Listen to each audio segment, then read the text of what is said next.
but not least, we have also our editorial board member, um, Dr. Chun Jie Tan from University of Science Malaysia, who he is currently serving as a senior lecturer there. And his major is actually doing tissue engineering and regenerative medicine. So, and today he's going to talk a little bit about his current work with the title Road to Cardiac Regeneration. So let's welcome him. Hi, thank you very much to the organizing committee for inviting me to share these lectures.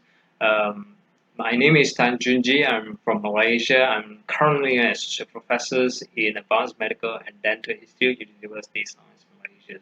Today, I would like to share with you my experience in cardiac regeneration. I have been with the field for more than 10 years. I have dealt with adult stem cells to pluripotent stem cells, and we have moved from sending cells to our heart, the injured heart, trying to see the therapeutic effects, to doing more of the differentiations and also tissue engineering. And today I would like to share with you what we have done so far and what we are looking forward to in the field of heart regenerations. So today we are going to touch on four main topics. We are going to discuss why do we need to do heart regeneration, what is the rationale of the whole idea, and how we actually address the limitation in the current therapies. And what are the early attempts in doing the heart regenerations, as in like what are the heart cells, stem cells that we actually use, or people has already studied in the past in the clinics or in the preclinical settings. And the third, we are going to discuss about how has the cardiac regenerative research has evolved from bench to bedside, and what are the current advances in the field that actually put us more closest to clinical applications. The fourth and the last will be the things that we can actually look for. What's the road ahead for cardiac regenerations, especially in the advances in cells, differentiations, and also tissue engineering. So we are going to start with the first rationales and also the limitations.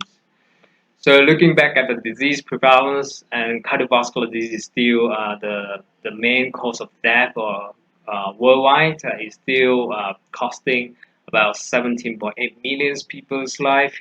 And if we actually focus on the four countries and also the European Unions, Americas and China, comparing with Malaysia's, we can actually see the mortality rate is still very high. 1 in every 4 Americans actually die of cardiovascular disease. And China is not doing any better. And European Union, 37.1% of them actually die of cardiovascular disease. And in Malaysia, we are not any better as well. We have 15, and it's still the primary cause of death here in my country. So if you actually look at the economic burdens with the data that I can actually gather from all the published papers, is costing quite a lot to each and every single countries, and it really depends on. This is not kind of comparable figures, but it really depends on the density of the populations and also the GDPs and also the cost of livings. But what we are trying to say over here is that the current burdens of cardiovascular disease, although it has actually improved over time with the technology, with the advances in drug approach, it's still costing a lot. People are still living with heart failure, and they have a relatively poor quality of life. So it all begins with coronary artery disease and myocardial infarctions, where when you have a coronary artery that actually serves the main artery that actually serves the myocardium, the heart tissues, when you have a blockade in it, you will start to suffer ischemia, where you have cardiomyocytes starting to die, and over time, these dead cardiomyocytes will be replaced with some fibrosis. You get more necrotic tissue forming in the heart, and ultimately it will remodel to become a larger chamber with a weaker contractility.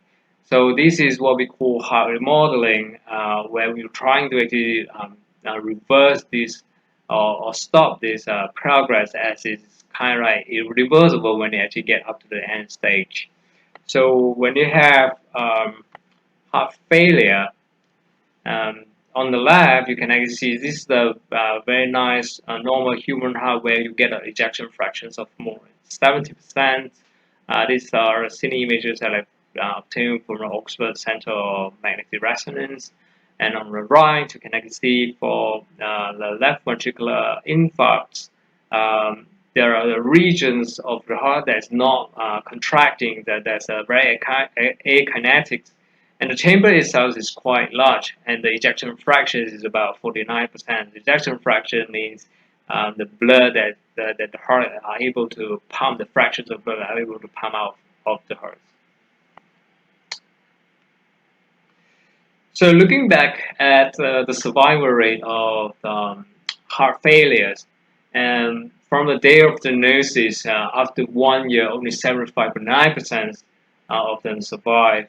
And every 5 years, you actually reduce the survival rate by half. So after 5 years, you get only 45.5% of them survive.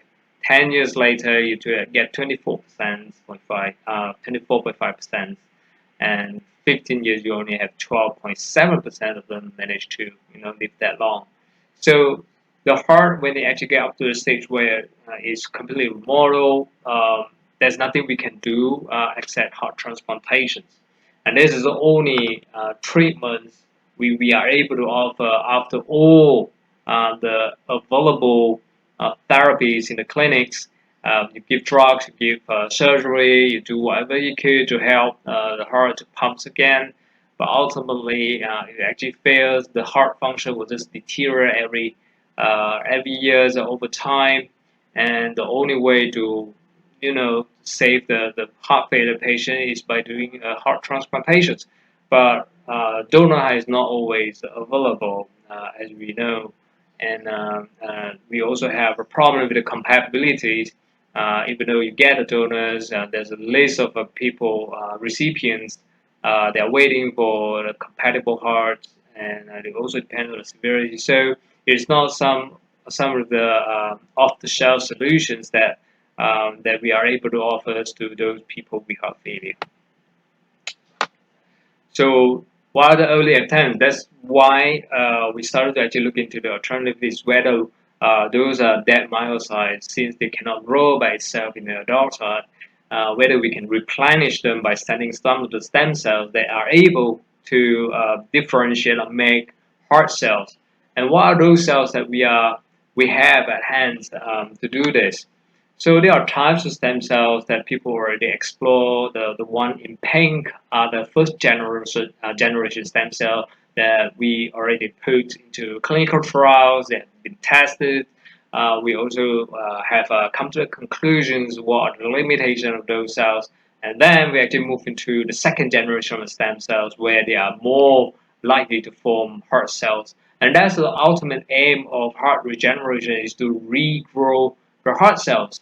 So in the early days, about 10 years ago, more than 10 years already, people have started to actually sense gliomyoblasts, bone marrow mononuclear cells or MSCs into our heart, and trying to actually make them to grow heart cells. They have seen some of the promising improvement in heart function in animals, but unfortunately, the outcome is quite depressing.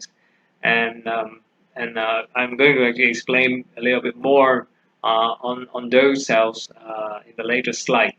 But here I'm going to introduce to you that there are a few generations of cell therapy right now. The first generation is basically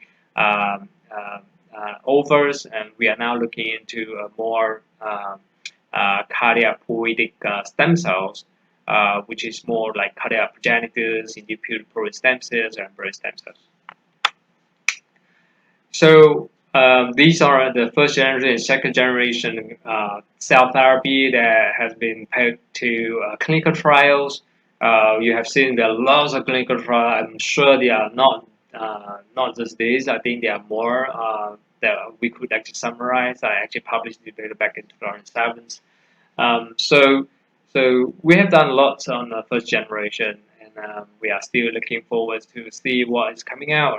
In the second generation, it's more into on a cardiac differentiation potential um, cells that are able to actually differentiate into cardiomyocytes. So, like I said, the outcome from the first generation's clinical trials were quite depressing. So it's quite disappointing. Some like bone marrow mononuclear cells, there are so many clinical trials that have been conducted. We get very limited improvement or regenerations. Even they are significant, they are very marginal. So we don't see much of a differentiated cells. Even in the preclinical setting, when we actually send bone marrow mononuclear cells in, we don't see new heart cells formations. And we also have a problem with post-transplantations and engraftment, where we actually send some of the cells through intracoronary injections. We do get a lot of how to say losses of the cells number because of the force that's exerted by the heart that actually force the cells out from the heart itself. So, so these are four limitations. Right now, we are seeing MSCs. Lots of people are still working on MSCs.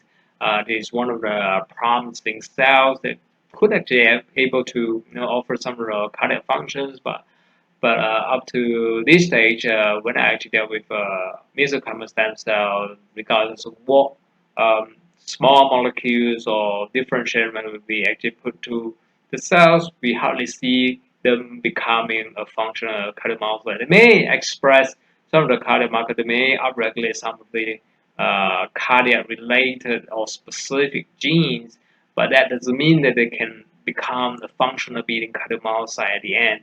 So this is some of the hurdles we have with the first generation cell types. So for second generation, now we are just focusing on the adult stem cell, means the cardiac cells or cardiosphere-derived cells. Those two cells have been has been tested in the clinical trials. I won't actually touch too much on the CK cardiac cells because of the case with pure emphasis. They actually cast more of the doubt on the cells and the capabilities to regenerate the heart. But generally, from all the adult stem cells that we have developed, we have problem with the yield where you can actually get the cells from the biopsies. We have to grow them for at least a month to get sufficient cell therapeutically relevant cell numbers for injections. And they are able to become cardiomyocyte. Like I said, they can express some of the markers, but whether they are functional or not is still in hot debate. Um, Transplantation issues, we can improve it by doing endocardial or epicardially injections. So it's an intramyocardial injections where you get more of the retentions. But again, studies have shown that even if you actually do an intramyocardial injection, you actually lose the cells over time. And whether they actually survive and then grow up to do what they need to or what they were expected to, it's still not there. I think that there are some of the research actually shows that if you actually do repeated doses, then you will actually increase the survival and also the engraftment. But whether this is something that is clinically applicable, it is still remains to be answered. But nevertheless, those cells actually show improved cardiac functions. So for I think the consensus in the field on adult cell therapy, the primary mechanism to explain the functional benefit that we have observed from all the animal study or clinical trials is the paragon effects. Those effects, those secretums including paracrine factors or extracellular vesicles or exosomes that actually be able to confer certain protections to the cardiomyocyte, neighboring cardiomyocytes, to withstand the hostile ischemic conditions. And those protections actually make them to survive and keep up with the insult. So this actually makes more of the myocytes survive the ischemia, and so you have less fibrosis. You still have some contractile units that you need for the heart to actually keep up with the cardiac output, and you have in some of the cells or the effect that they make more of the vascular that actually supply more nutrient or oxygen to the infarct region, and that actually prevents cardiac remodeling. So we almost come to the dead end where which cells actually go for. We hardly actually see any of the new cardiomyocytes actually form from all the adult stem cells, or maybe to the minimal region on top of some of the limitations. What we quite not until we have um, the Nobel laureates from Japan who actually introduced the technology of reprogramming and the generation of the induced pluripotent stem cell. So induced pluripotent stem cell is a technology where you insert 4 or 5 pluripotent genes into any of the somatic adult differentiated cells, and that will actually reprogram or revert the cells back to its pluripotent stage. And these pluripotent cells have a similar properties like embryonic stem cells, and they are able to derive to cardiomyocytes, neurons, pancreatic beta cell, hematopoiesis, all types of stem cells you can name it in the body. And this actually solve problems that we encountered earlier with embryonic stem cells, especially on the ethical concern whether harvesting embryonic stem cells from a fertilized human egg is a form of homicide, and whether we can actually do it in a large scale. And on top of that, we also have seen um, the embryonic stem cell are definitely the allogenic source. There's no way you can actually get, uh, or very rare, you get autologous from embryonic stem cells and pluripotent stem cell, induced pluripotent stem cells. You can basically get it from your own cells, and you can actually reprogram them and send them back to you if you need it. So reprogramming is more into like reversing the somatic cells back to the pluripotent stage and regain the plasticity similar to embryonic stem cells.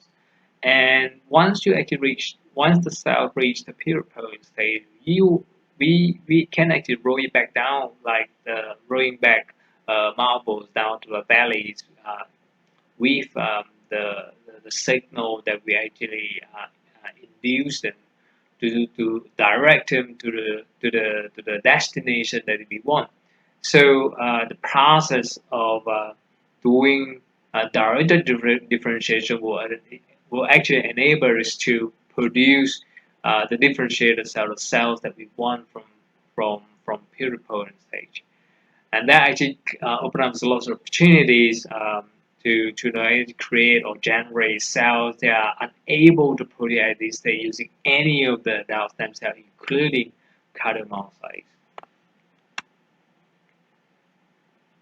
So directed differentiations requires a developmental signaling map where certain temporal adjustment or stimulations of the pluripotent cells with a certain signal that is required during the development. When we actually apply the same on the dish, these cells can actually respond accordingly and become the cells that we want. And we pretty much have the map, signaling map of differentiation established. So making human cardiomyocytes is no longer a challenge now. That the real challenge is more to the cell type that we actually differentiate, um, because they are pluripotent cells. And if you actually differentiate it, you'll certainly get some of the non-cardiomyocyte cells that form together with the cardiomyocyte that we actually make them. Whether the cell's maturity is there, or when we have the cardiomyocyte, how we should actually deliver the cells to the heart.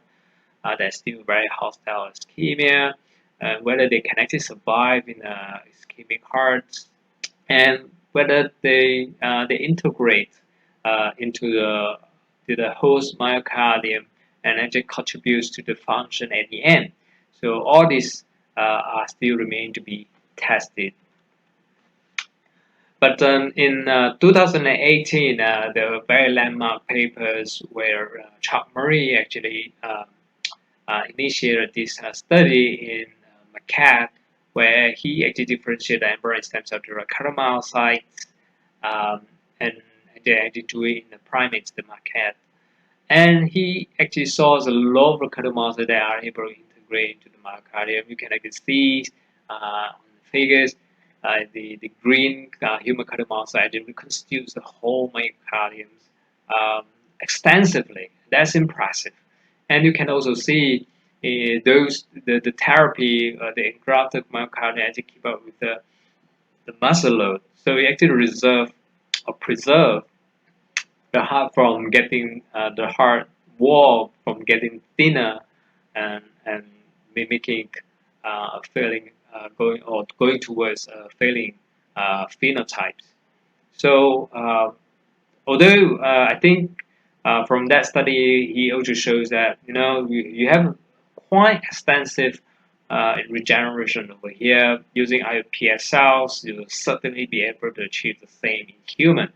However, there are some of the hurdles, some of the problems we need to resolve is that there are some of the impurities during each of the differentiation. We know that a majority of the cells will become heart cells, but for some of the cells, they are not completely belongs to the ventricle, for example, the pacemaker cells.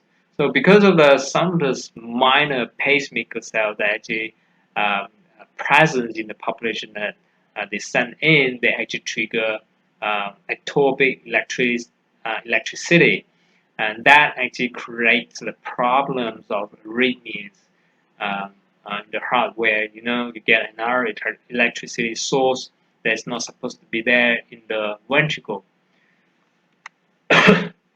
So now we want to actually also remove all the cardiomyocytes that's not ventricles, uh, um, uh, including the atrial cardiomyocytes completely from the dish. So we want to actually define. We actually did more of the chamber-specific cardiomyocyte differentiations. We make sure the cells that we are differentiating are ventricular, like if you are sending to the ventricle, and we also look into strategies to remove all these sinoatrial cells, nodal cells, to make sure we actually minimize or completely eradicate these pacemaking cells from the cultures, and so we are able to safely deliver the cells to the myocardium. So how has the cardiac regeneration evolved? So we have ongoing some clinical trials for cardiac tissue engineering. Uh, People have done epicardial infarct repair using matrix or some of the cells embedded in the fibrin patch, or hydrogels or collagens matrix with the bone marrow cells in order to have more engraftment, and also um, tapping on the paracrine effects of those cells to improve the heart function, if not regenerations. And having said that, when we have all the cardiomyocyte that we are able to produce, we will also bump into another problems during the process, where after the differentiation, we actually find most of these cells, especially the induced pluripotent stem cell derived cardiomyocyte, they are relatively premature. They are more like a fetal cardiomyocyte. How the two differs and why does it matter? It matters because they are not completely or maturely in terms of their structures and strength. Because they are relatively small, the sarcomeres are not completely aligned. As you can see, this is one of the marine cardiomyocytes from postnatal 6 days to postnatal 20 days. You can see the massive changes in the cardiomyocyte structures and also some of the functions. Um, Mitochondria, valve, tissue builds, whichever actually help the heart cells to actually function much better to deliver more of the strain, the contractility that is supposed to is not currently present in the iPS-derived myocyte. So the key to successful heart regeneration is still lies with cardiomyocyte maturation, regardless whether we want ultimately send the cells in a mature stage to the heart, or we need a mixture, or what stage of the cardiomyocyte we want to send for therapy. It remains to be explored, simply because we also want some of the cells, cardiomyocytes, are still able to proliferate, to regenerate the heart after the transplantations, or whether the mature cardiomyocyte can withstand the hostile environment in the infarct region, so that they can actually do the work, to reconstitute your heart and contribute to the contractility at the end. But having those informations to actually drive the cardiac maturation is key, and so that we know how to actually make them to mature, or what stage. We have a choice of choosing what stage of cells we want to actually send in. So the four key elements in cardiac maturation: the myofibril maturation, the electrophysiology functions in the cardiomyocyte, the metabolism shifting from glycolysis to more of the fatty acid oxidations, and increased electron transport change activity is more of the key to actually access more of the energy productions and also the contractility. The structures and the size that actually enable and confer the myocytes more of the force and strength that actually come with the maturity of the cells. And those four elements are very important to actually define whether the cardiomyocyte is matured or not. And we have already some of the strategies to drive the maturations. Either you actually do it more longer in the dish, which is quite random. It can actually go up to a year. We have grown cardiomyocyte from iPS cells for a year. They are certainly mature, but not as ideal. Hormones can drive, or you actually alter serum energy source. If you actually have only glucose in the media, you probably want to consider putting some fatty acids. You have a cellular interaction, some of the matrix that allow them to contract more forcefully, or to align the cells with other heart cells to actually contract as a unit. Substrate stiffness, if it's too stiff, they won't be able to contract at their will.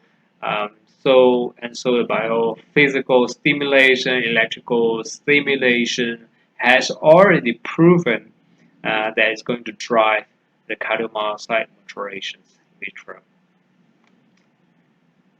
So what's the road ahead for cardiac regeneration? We already discussed all the stem cells that we have. We already discussed the option we have. We also discussed the opportunity the induced pluripotent stem cell actually offered. And what's next is more into how we actually put it together to make it into like a tissues where you have a good cell maturity. You have the engineering techniques that are actually compatible with the delivery methods, whether we're actually transplanting and make sure the graft survive. We need some of the cellular components, the combinations of cells, not just the cardiomyocyte, but also the fibroblasts, endothelial cells, or small muscle cells. It will actually help with angiogenesis or revascularizations in your graft, and also, of course, the extracellular matrix. that's essential for attachment and the cellular organizations. So there are strategies to engineer a tissue or to actually rebuild the heart. I can actually talk more about that. Um, so if we have a matrix, the cell can actually adhere, they align to according to the structures of the matrix, then we get more of the cardiac, myocardium-like tissues, and also those matrices should help or promote uh, uh, uh, vascularizations after transplantation with the structures that they can offer. Um, I actually work with visualizations, and I actually find it very fascinating. I think that the limitation with the cells in hydrogel is that you need more of the cells component role in actually organize the cells in the way that you want. I think most of the engineered heart tissues are doing that methods where you actually cut it with the two silicon posts and then when the cells, the cardiomyocyte seeded together with some fibroblasts at a certain ratios, they actually compact the constructs and then actually get to contract by holding to the silicon port that's flexible. That actually gives some exercise to the heart tissues and it actually matures over time. You can actually transplant it. I think a group in the UK is doing that. Um, in terms of deserializations, this is the technology where we actually wash off all the cells from the matrix from the heart, and leaving only the matrix behind, which is natural. We remove all our DNA components with the detergent and the solutions that we actually designed. And we are able to infuse the cells back to the heart and re-sterilize them. This is a very uh, uh, highly technical, challenging method to rebuild the heart by extending only a cardiomyocyte. Certainly, it's not possible. We also need to know the clues of how we have the right cells in the right spot during the visualizations.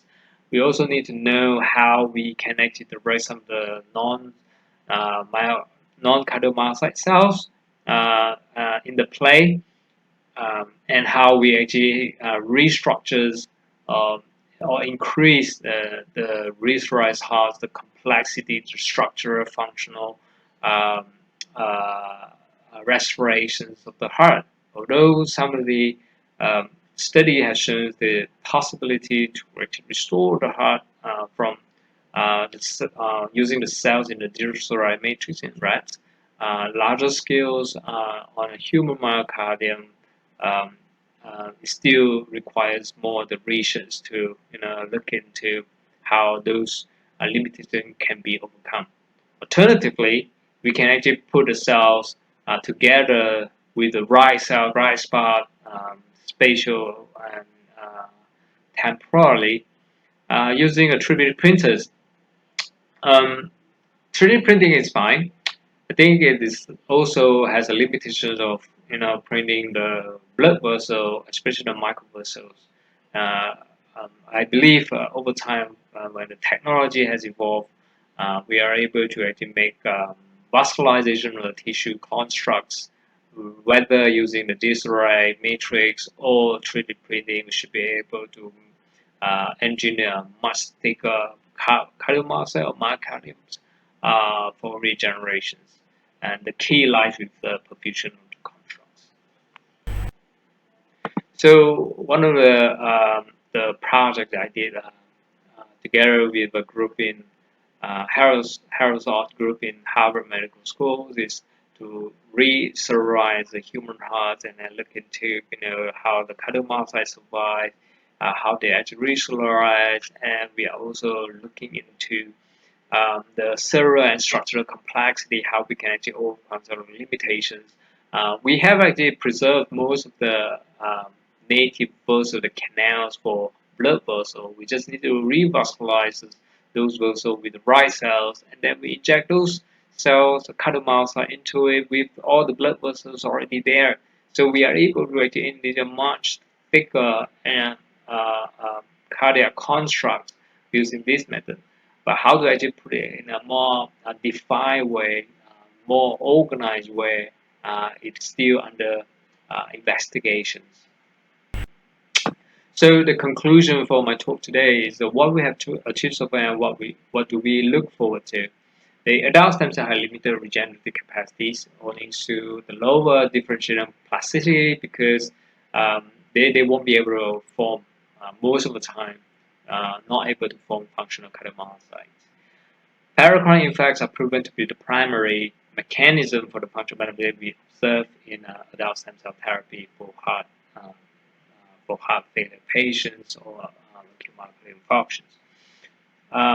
Human-induced pluripotent stem cells are by far the most and only feasible cell source for cardiomyocyte generation and production for therapy. Advances in driving and maturity and differentiation efficiency and also the purity to make chamber-specific cells may improve its therapeutic efficacy and reduce risk of arrhythmia. Considerable progress in generating engineered heart tissue with high cellular and structural complexity warrants therapeutic use to treat patients with heart failure. So with this, I thank for your time listening to my talks, and thanks to the organizing committee for inviting me to this event. Thank you.